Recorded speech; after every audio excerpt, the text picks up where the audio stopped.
Good morning. Good morning. I'm Amber Scott, your Director of Religious Exploration, and my pronouns are she, they.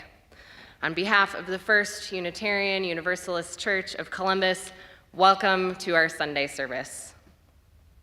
While we have many things to celebrate and be grateful for, we would like to recognize that for our Indigenous friends and contemporaries, the myth that became the origin story of Thanksgiving has perpetuated false narratives about colonial Indigenous relations. We gather on the stolen land of the Adena, Hopewell, Wyandot, Miami, Seneca, and Cayuga peoples. We acknowledge this history of injustice, peril, and pain, and hope to lift up the continued presence of Indigenous people here today. We pledge ourselves to seek justice and repair with this land and its people. Let us take a moment of silence together to consider how we value and respect Indigenous people and their cultures in this place we also call home.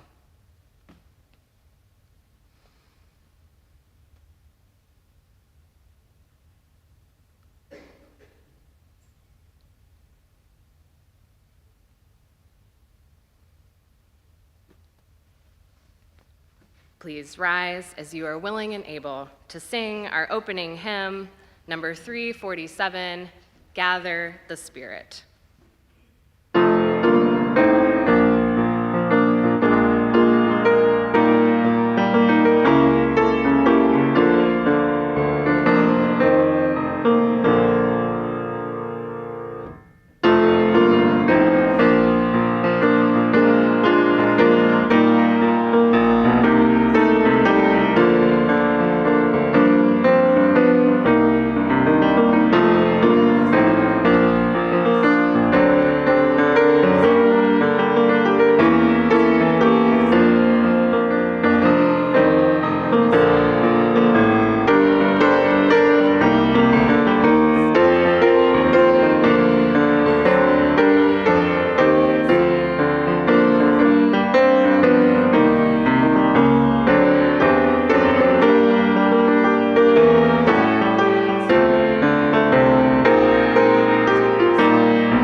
morning. I love doing that with you. Thank you so much. I am Deborah Gray Boyd, and I am happy to serve this congregation as your treasurer. My pronouns are she, they. We are so glad you are here. Our congregation aspires to welcome all, and we want you to know that you belong right here with us. Please scan the QR code to check in, view the order of service, submit your joys and sorrows, and access our donation page. If this is your first time visiting our congregation, welcome. We have a visitor's gift for you at the greeter stand. Please join us next Sunday at 7 p.m. for our Sorrow at This Season grief service, led by Reverend Susan McChrystal, David Mayware, and Reverend Kathleen Fowler. If you are grieving for any reason, we welcome you to attend. The holidays are often held up as a happy time, but if that is not your experience, you may feel alienated or isolated. Stress can come from many avenues. If there are challenges in your life, we offer this hushed, meditative service as a respite where all are welcome. We now have a special announcement from Amber.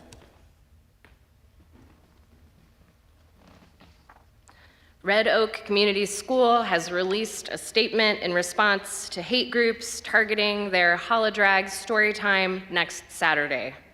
You can find the full statement on their website or social media or in Friday News. Here are some highlights.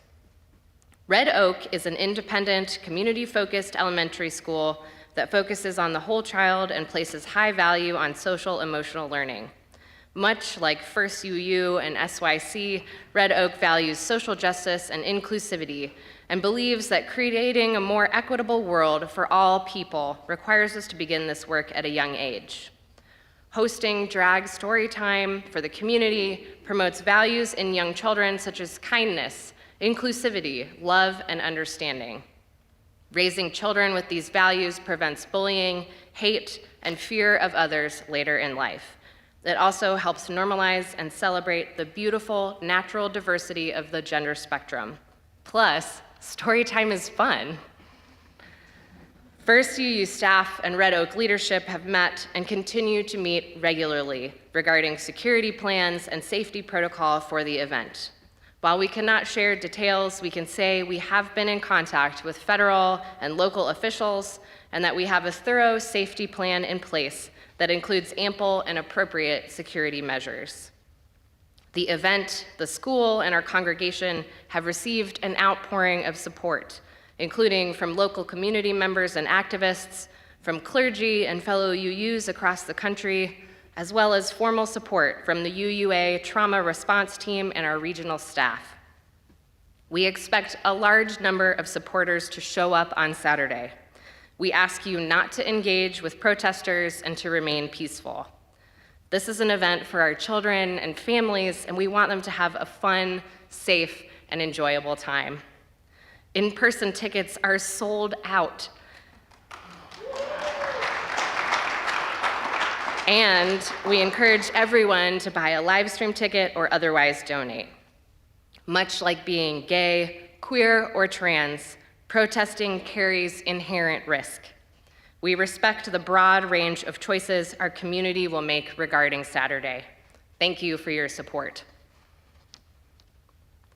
We would now like to invite any children who want to help bring in the light to meet me out in the gallery. Everyone else, please center yourselves as you listen to this morning's prelude.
Good morning. I'm Reverend Kathleen Fowler, and I am your Minister of Pastoral Care, and my pronouns are she and her. And it is now time for the children to bring in the light.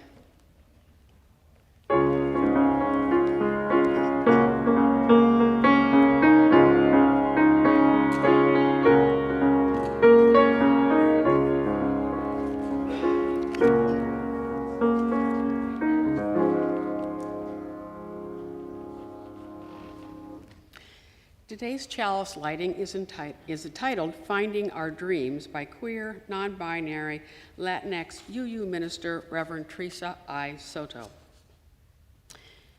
Georgia O'Keeffe writes, "We haven't found enough dreams. We haven't dreamed enough.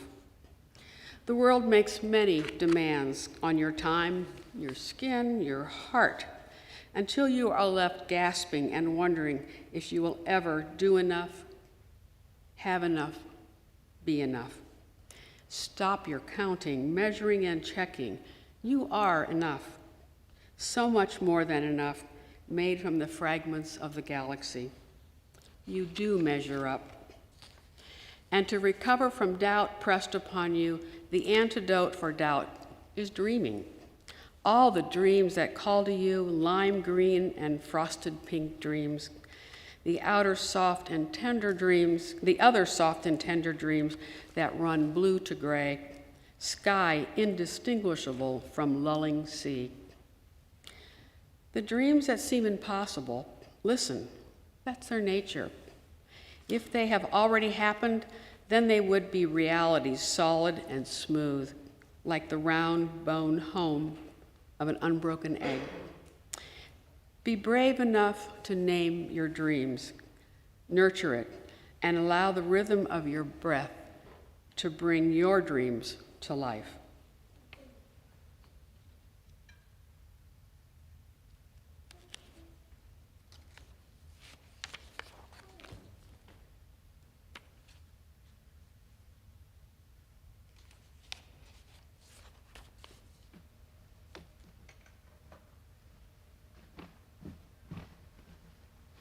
Thank you, Kyla, for your help lighting our chalice. Today is an all-ages service, which means that our community of many ages will be experiencing worship together. There are no children's classes today, but there is Peace Pals rehearsal later, I hear, and families are invited to check out the toys and activities in our We Worship area, Slitter Lounge, or grab a busy bag from out in the gallery. You're also welcome to take a break from the service at any time if you need to. We do have some volunteers hard at work in the kitchen preparing soup and mulled cider for after the service, and I'm sure they could use a few helpers. Today's story is called When We Were Alone. Written by Cree author David A. Robertson and illustrated by Cree Metis author-illustrator Julie Flett. Today, I helped my Kokom in her flower garden. She always wears colorful clothes. It's like she dresses in rainbows. When she bent down to prune some of the flowers, I couldn't even see her because she blended in with them. She was like a chameleon. "Nokom, why do you wear so many colors?" I asked. Nokom said, "Well, no sisim. When I was your age, at home in my community, my friends and I wore many different colors. But at the school I went to, far away from home, they gave us different clothes to wear. All the children were dressed the same, and our clothes weren't colorful at all. We all mixed together like storm clouds." "Why did you have to dress like that?" I asked. "They didn't like that we wore such beautiful colors," Nokom said. "They wanted us to look like everybody else." But sometimes, in the fall, when we were alone and the leaves had turned to their warm autumn hues, we would roll around on the ground. We would pile the leaves over the clothes they had given us, and we would be colorful again, and this made us happy. Now, Nokom said, I always wear the most beautiful clothes. After I helped with the flowers, we went over to the back gate. There were vines covering the gate, and they reached all the way to the ground. When my Kokom turned to fix the latch, I saw that her braid hung almost as low as the vines, like she had a tail. "Nakom, why do you wear your hair so long?" I asked. Nakom said, "Well, Nosisim, when I was your age, at home, in my community, my friends and I grew our hair long just like our people have always done. It made us feel strong and proud. But at the school I went to, far away from home, they cut off all our hair. Our strands of hair mixed together on the ground like blades of dead grass." "Why did you have to wear your hair like that?" I asked. "They didn't like that we were proud," Nakom said. "They wanted us to be like everybody else." But sometimes, in the spring, when we were alone and the grass had grown so long and thick in the field, we would pick the blades from the ground. We would braid them into the short hair they had given us, and we would have long hair again. And this made us happy. Now, Nakom said, I always wear my hair very long. After my Kokom had fixed the latch, I followed her to the birdhouse. There was a bird flying through the air like a jingle dress dancer. She fed the bird and whispered, "Na penaisis, misiso ta misi kitiin ta miki sivin." "Here, little bird, eat, so you will get big and strong." And her words sounded just like a poem. "Nakom, why do you speak in Cree?" I asked. Nakom said, "Well, Nosisim, when I was your age, at home in my community, my friends and I always spoke our language. But at the school I went to, far away from home, they wouldn't let us speak our words. All the children used their strange words, and we didn't understand them at all. Our voices blended together like a flock of crows." "Why did you have to talk in their language?" I asked. "They didn't like that we spoke our language," Nakom said. "They wanted us to talk like everybody else." But sometimes, in the summer, when we were alone and our teachers weren't anywhere around the place where we were, we would whisper to each other in Cree. We would say all the words we weren't allowed to say so we wouldn't forget them. And this made us happy. Now, Nakom said, I always speak my language. After our gardening work was done, I sat with my Kokom in the backyard. Her brother came over and sat with us. He comes over all the time. We drank tea and ate bannock. The tea was hot and sweet, and the bannock was moist and warm and melted in my mouth. My Kokom and my uncle talked and laughed like children. "Nakom, why do you and Nokomis always spend time together?" I asked. Nakom said, "Well, Nosisim, when we were your age, at home in our community, being with family was the most important thing.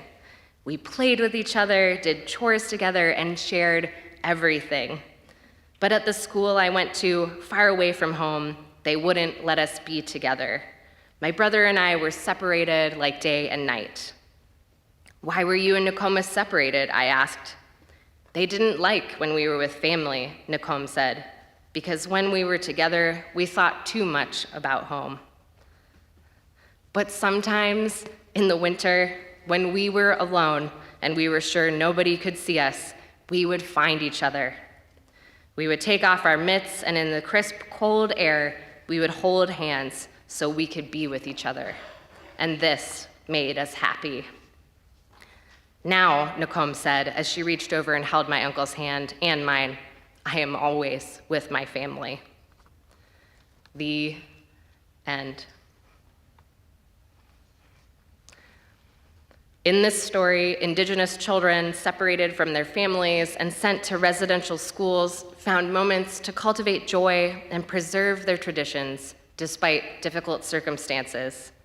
May we remember this terrible legacy of Canadian and American cultural erasure and support the efforts of Indigenous people to protect their culture and reclaim their heritage today.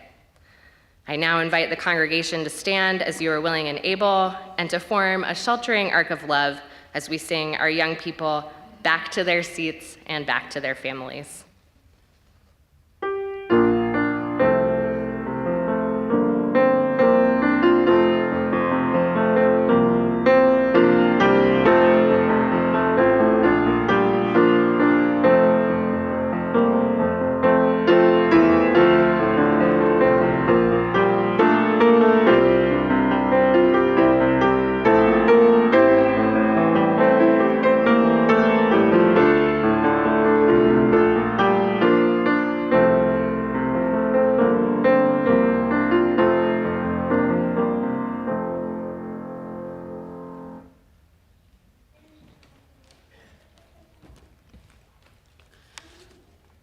Our November Share the Plate recipient is Sedona Grace.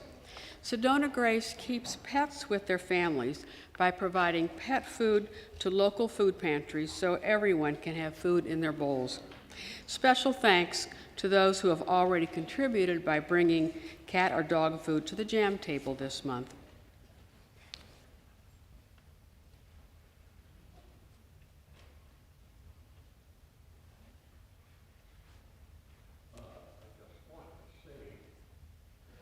That back in the 1940s and 50s, this flute almost disappeared from the ears of the average American. Were it not for a man named Dr. Payne, who was from somewhere in the Midwest. He had a collection of old flutes. He fell in love with them and passed the information down to several craftsmen who I have met, and they saved the Native American flute. This one is made by Billy Crowbeak, who is from northern Ohio. So here we go.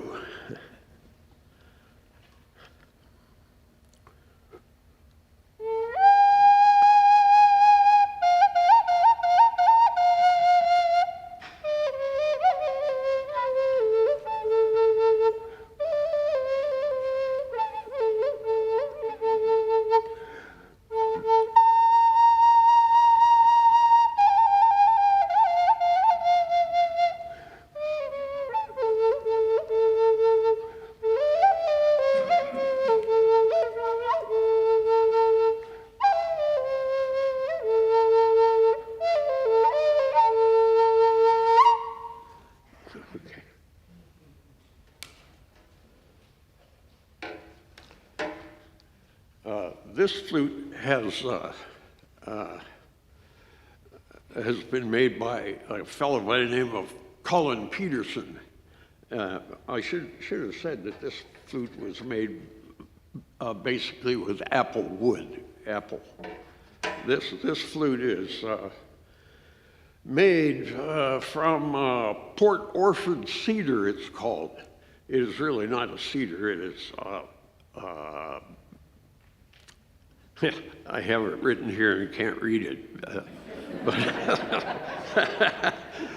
But anyway, Colin Peterson happens to be a UU. He and his wife make flutes, and some of our better musicians play his flutes. They're beautiful.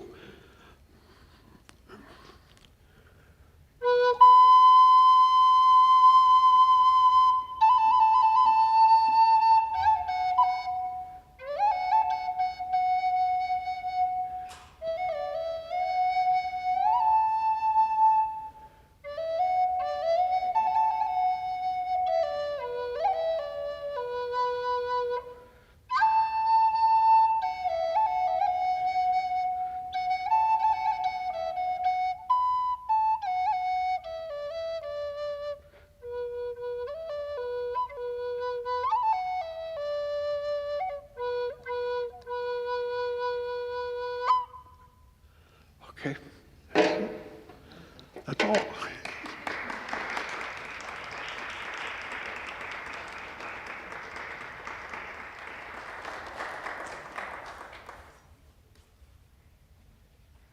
Hello.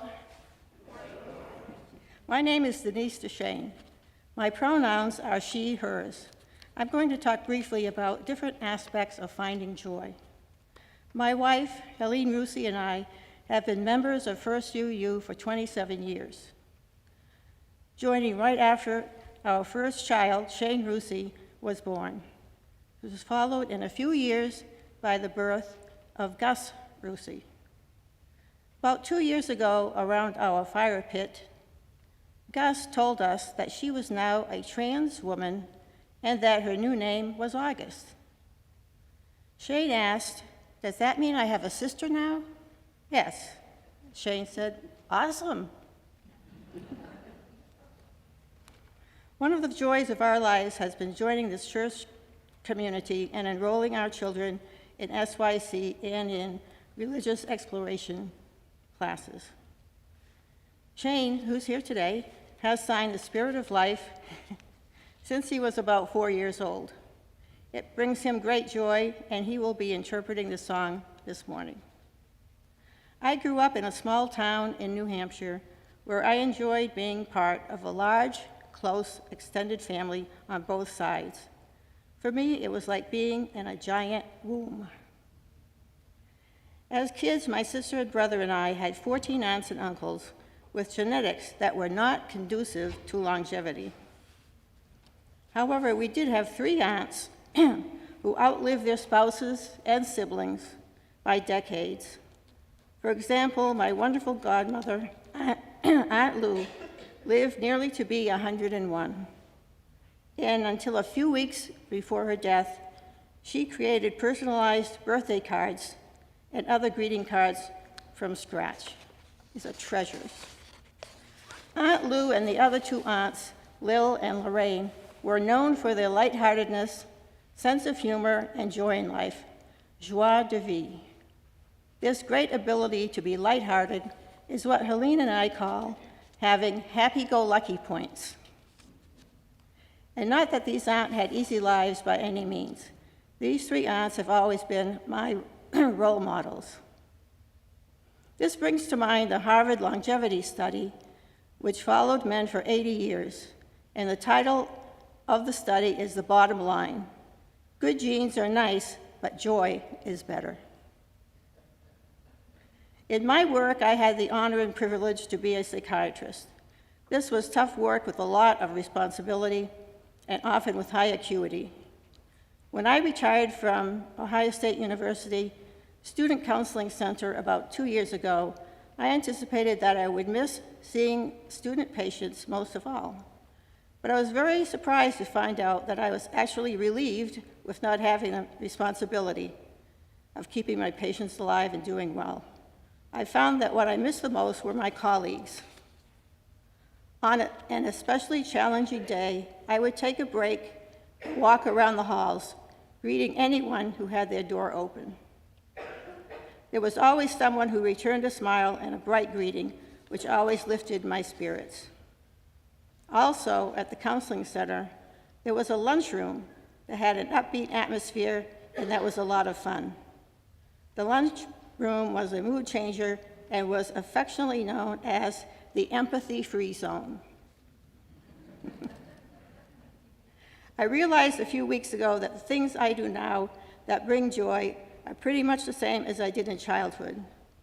Basically, I take walks and notice things that I find are interesting or enchanting, like the details of a leaf, the way the sunlight plays on water, or the trill of a toad. These are everyday, so-called mundane things. I usually walk home with something in my pocket. But how do I find joy these days with so much bad, frightening news? A few things that I do. One, I take a break from the news. Another one is, when reading the paper, I look for 3 articles that have upbeat topics.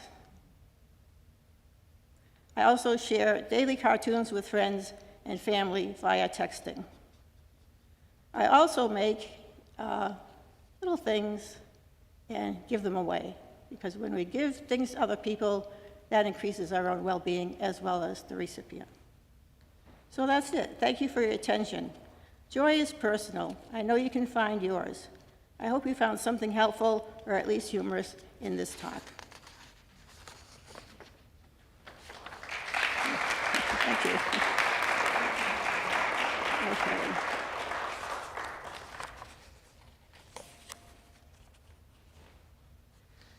Please rise as you are willing and able, and join in singing number 16, "'Tis a Gift to Be Simple."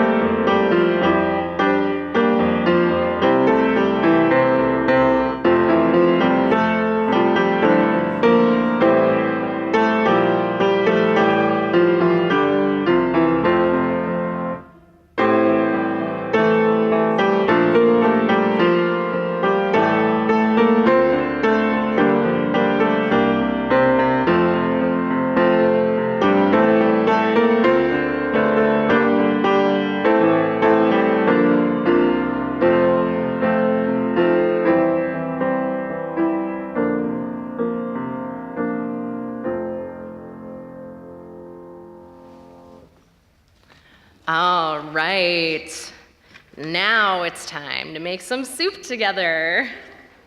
Thank you to everyone who may have dropped off some food to share before the service this morning. Sarah and Tony Mayab are making soup and hot cider for all of us to enjoy after the service today. Now, I'm going to read Stone Soup by John J. Muth, and later on in the story, you'll hear me call out some of the ingredients. Some of our young people have a horde of cardboard cutouts of these ingredients, but once I name those later on, you'll have a chance to come up and throw them in the pot. 3 monks, Hawk, Lock, and Sue, traveled along a mountain road. They talked about cat whiskers, the color of the sun, and giving. "What makes one happy, Sue?" asked Hawk, the youngest monk. Old Sue, who was the wisest, said, "Let's find out." The sound of a bell brought their gaze to the rooftops of a village below. They could not see from so high above that the village had been through many hard times. Famine, floods, and war had made the villagers weary and untrusting of strangers. They had even become suspicious of their neighbors. The villagers worked hard, but only for themselves. There was a farmer, a tea merchant, a scholar, a seamstress, a doctor, a carpenter, and many others, but they had little to do with one another. When the monks reached the foot of the mountain, the villagers disappeared into their houses. No one came to the gates to greet them, and when people saw them enter the village, they closed their windows tight. The monks knocked on the door of the first house. There was no answer. Then the house went dark. They knocked on a second door, and the same thing happened. It happened again and again from one house to the next. "These people do not know happiness," they all agreed. "But today," said Sue, his face bright as the moon, "we will show them how to make stone soup." They gathered twigs and branches and made a fire. They placed a small tin pot on top and filled it with water from the village well. A brave little girl who had been watching came to them. "What are you doing?" she asked. "We are gathering twigs," said Lock. "We are making a fire," said Hawk. "We are making stone soup, and we need 3 round, smooth stones," said Sue. The little girl helped the monks look around the courtyard until they found just the right ones.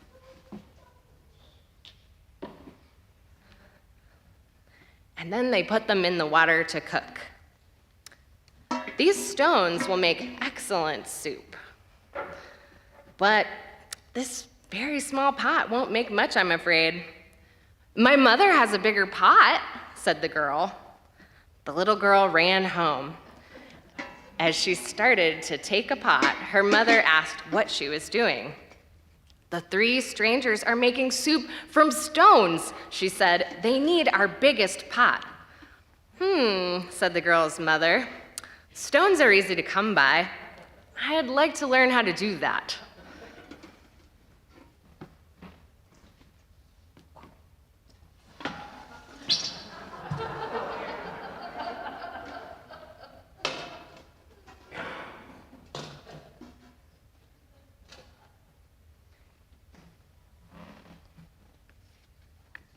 The monks poked the coals, and as smoke drifted up, the neighbors peered out from their windows.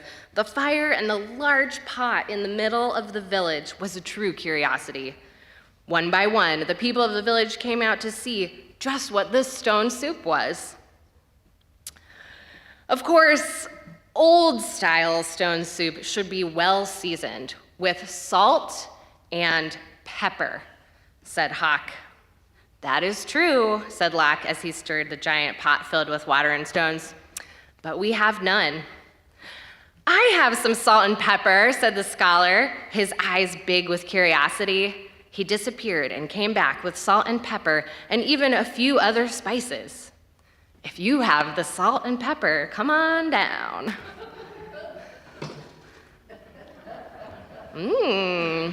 Sue took a taste. The last time that we had soup stones this size and color, carrots made the broth very sweet. Carrots, said a woman in the back. I may have a few carrots, but just a few. Off she ran. She returned with as many carrots as she could carry and dropped them in the pot. Thank you. Do you think it would be better with onions? Asked Hawk. Oh yes, maybe an onion would taste good, said a farmer, and he hurried off. He returned in a moment with 5 big onions, and he dropped them in the bubbling soup. Now that's a fine soup, he said. The villagers all nodded their heads as the smell was very agreeable. But if only we had some mushrooms, said Sue, rubbing his chin. Several villagers licked their lips. A few dashed away and returned with fresh mushrooms, noodles, pea pods, and cabbages.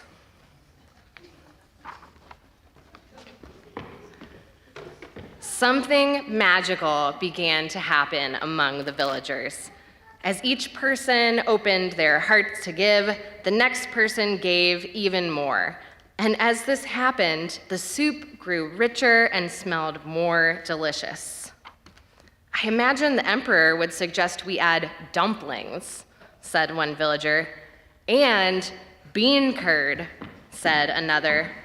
What about cloud ear mushrooms, mung beans, and yams, cried some others. And taro root and winter melon and baby corn, cried the other villagers.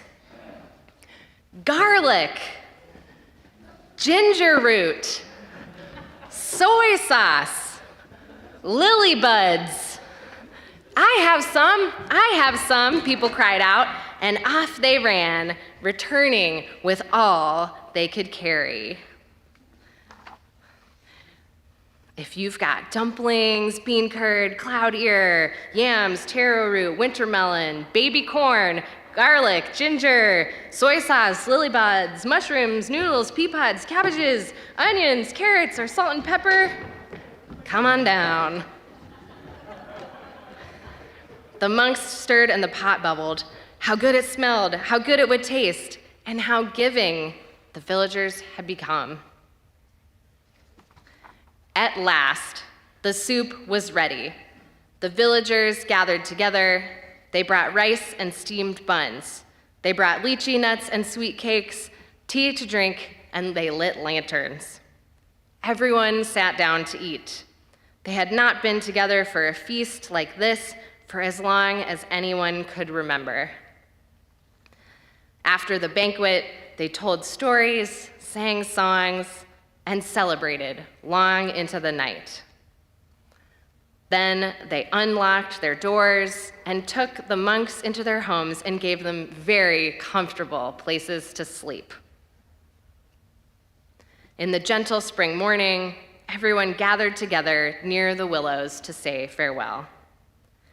Thank you for having us as your guests, said the monks. You have been most generous. Thank you, said the villagers. With the gifts you have given, we will always have plenty. You have shown us that sharing makes us all richer. And to think, said the monks, to be happy is as simple as making stone soup. The end.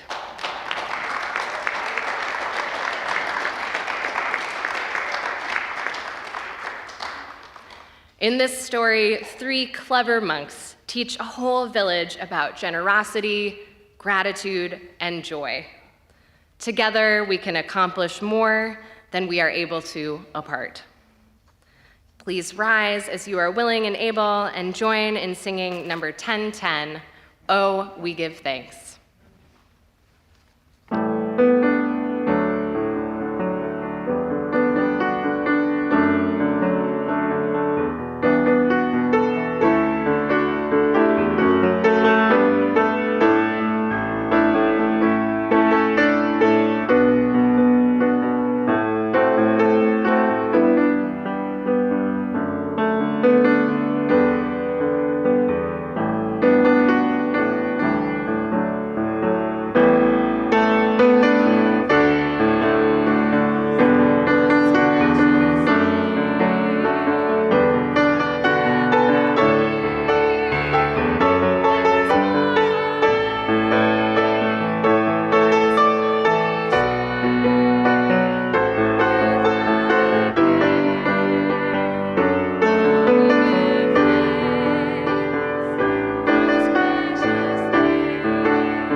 this morning received this blessing, slightly adapted, titled A Thanksgiving Blessing by Reverend Naomi King. Let us join hands and hearts in gratitude during this wondrous Thanksgiving holiday, where we have the abundance of our lives before us. We remember on this day of bounty all of those who do not have enough, who are afraid, who are lonely, and who suffer. We wish for the abundance of this world to be shared, for fear to become love, for the lonely to become welcomed, and for the suffering to know rest and joy. For the labor, we love the care, for the labor, the love, the care that gave us the delights of this and every day, we say thanks. For the nourishment of our spirit, the challenges that strengthen us, and the friends we have on the journey, we say thanks. For all that is our lives, for these good gifts, we whisper thanks. Overflowing with gratitude, we shout thanks. Amen. This morning, we lift up. We acknowledge the Buckeye loss to that state up north, which hopefully will not hurt their chances to be in the playoffs. It was a deeply disappointing ending to an otherwise great season. And this comes from a person who was born without a sports gene. But my husband helped me write that. The knowledge that, alongside our thanks for the gifts we received, is the heartbreaking news of the escalating gun violence in our country. We lift up all those killed, injured, or traumatized by the shocking mass shootings in 2022. According to the Gun Violence Archive, there have been 606 shootings this year, a devastating and unimaginable number. 4 shootings just this month were carried out at places that, for those within, felt warmly familiar and safe. The University of Virginia athletes were shot on a bus returning from a play they watched for a class. At Club Q, a gay club in Colorado Springs that held bingo and karaoke nights and weekend drag shows. The small town in Virginia at the Walmart store where it was said, either you worked at the Walmart or a friend has, or a friend of a friend has. And the teens shot in Philadelphia just after classes were dismissed for Thanksgiving holidays. Sadly, there were many empty chairs at Thanksgiving dinners. So I ask for just a few moments of silence.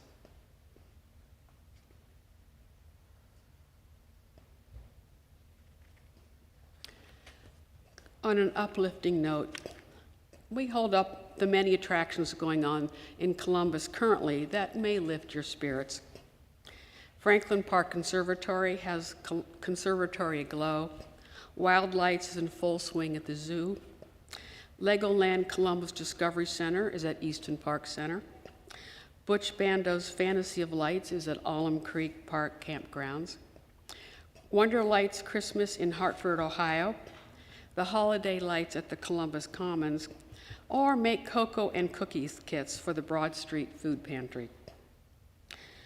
Or maybe visit one of the great museums or healing nature centers, or take advantage of the musical offerings, or simply call a friend you haven't talked to for a long time. Do something good for yourself, whatever it is, and invite a friend along. Sue Farnlocker is now come forward to read our caring cards and the joys and sorrows submitted this morning. We have 3 caring cards this morning. Congratulations to Vonda S. and Bill H. Their son Alex, who grew up in the UU Church, got engaged to Jenna F. on November 23rd. Alex and Jenna will be married in June of 2024 and reside in Missoula, Montana. Really? Kim L's only sibling, her sister, died on Friday, November 18th, after a long struggle with breast cancer. She was only 59. And Thomas P.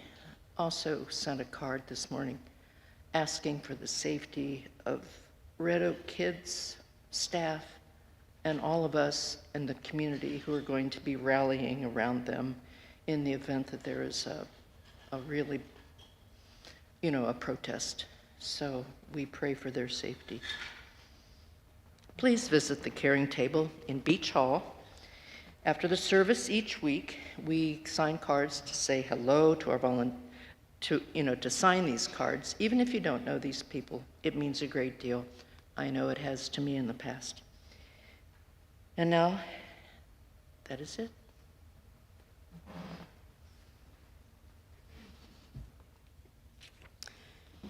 May we hold these joys and sorrows and all of those yet unspoken gently in our hearts.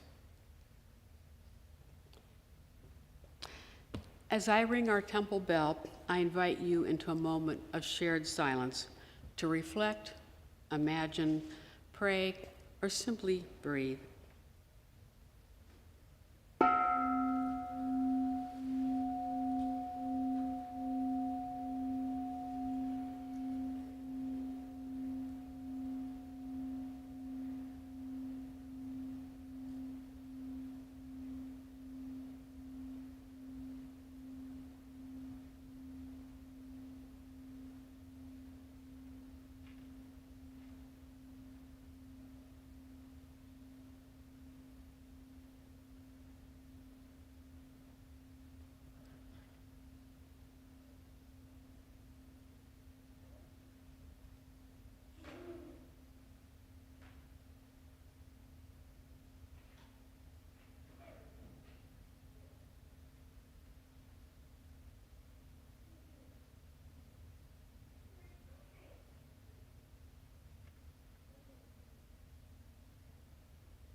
And now please rise at Wills and Able and sing 123 in our hymn books and on the... Yeah. Sean Rusi is going to be signing the words for us. So thank you, Sean. Shane.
Okay, thank you, Shane.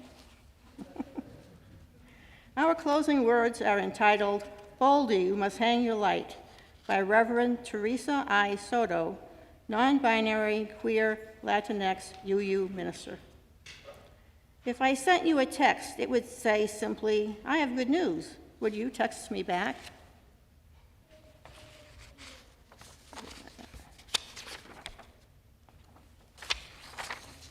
Sorry.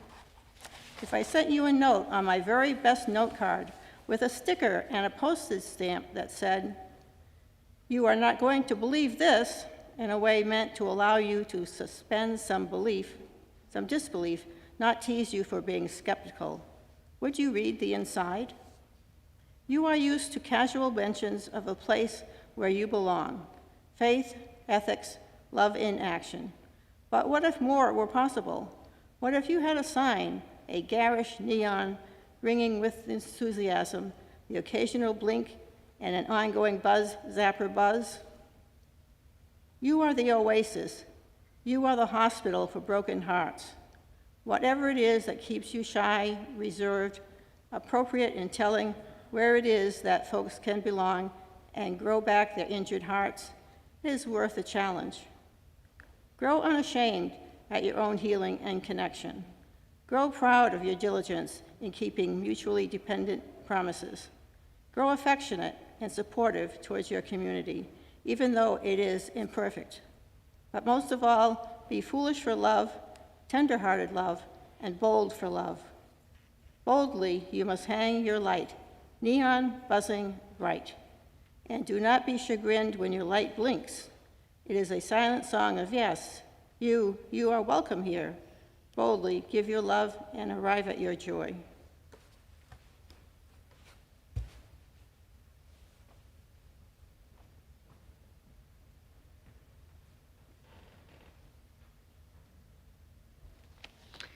Please join me now in speaking our vision statement as we extinguish our flame together. If you are here in person, you may choose to hold hands or otherwise connect with the people next to you. So please stand.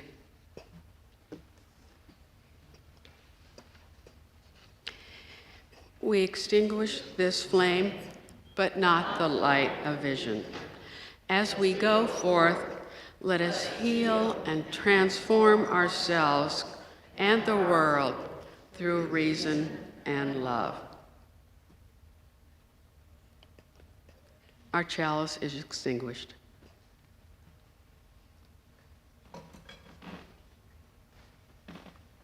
We hope that you will join us after the postlude for some soup and hot cider. Now join us in singing number 1008, When Your Heart is in a Holy Place.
can sit during the postlude, or if you're ready to move around, see you out there for some soup.